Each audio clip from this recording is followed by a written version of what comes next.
Another installment of insane YouTube comments. They're getting pretty insane every once in a while lately, so let's get right into it. First one, let me read it here.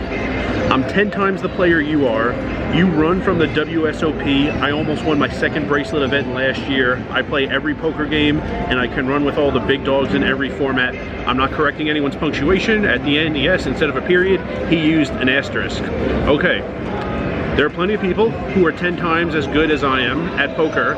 I doubt any of those people fly into a rage over my videos and feel the need to say so in the comments. Also, it's hilarious that this guy's brag is that he played a tournament and didn't win it. Next one was about the video I made where I took every poker session I ever played in Vegas, separated it by the poker room, and gave you my total hours, profits, and hourly for each poker room. This guy said, 10 years and you've made 90,000, that's quite the yearly salary. Okay. I guess in the video I said like the day of the first session I ever played in Vegas, which was about 10 years ago. For some reason he thinks in the past 10 years full-time poker is the only thing I've been doing, and I haven't left the city limits for at least one day. I don't know why he thought that, but apparently he did. Also, he's admitting he thinks I'm truthful about the stats I put up. Almost everyone who's ever played poker fails to reach $90,000 of profit. Almost everyone loses. And then of the people who win, plenty make between $1 and $89,999 lifetime. For anyone in any stakes in any city to make $90,000 or more in a lifetime is very impressive.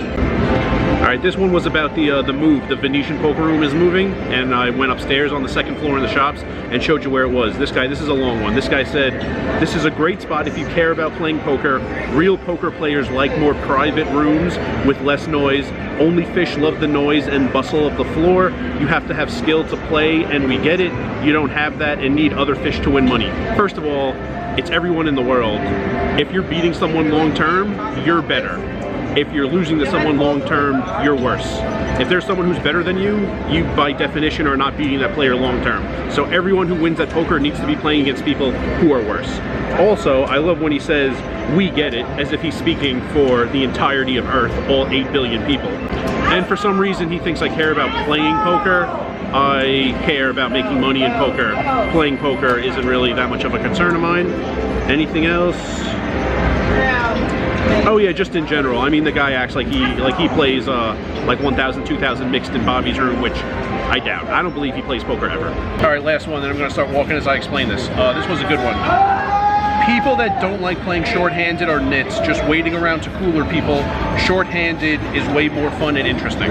Okay, very few people actually want to play short-handed, despite so many people talking about wanting to play short-handed. I'd say of every 100 people who talk like they really like playing short-handed poker, maybe 2 genuinely do, and the other 98 just want to like fit in and heard the buzzwords on the internet and are repeating things that they heard.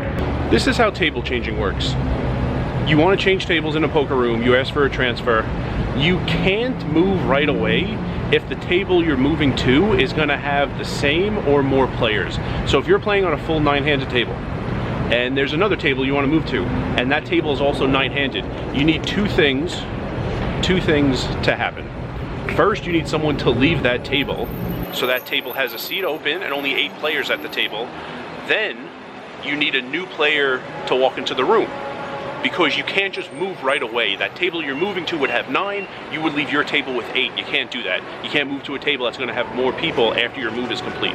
So you need to wait for a new player to walk into the room. That new player replaces you. You go to the new table, your new table. Now your table has 9, the table you left has 9 also because someone replaced you. You can't even move if the table you want to play has 1 fewer player. Say you're playing at a 9-handed table and there's a table you want to play and they have a seat open already, it's 8-handed. You can't move because you would be making that table 9, you would be leaving your table 8. You still need to wait for someone to walk into the room, a new player, and replace you. But you can move to a table that has fewer players than the table you're already playing. If you're playing at a 9-handed table and there's a 4-handed table somewhere else in the room, you can move right away because they don't want tables on the verge of breaking. A 4-handed table might break.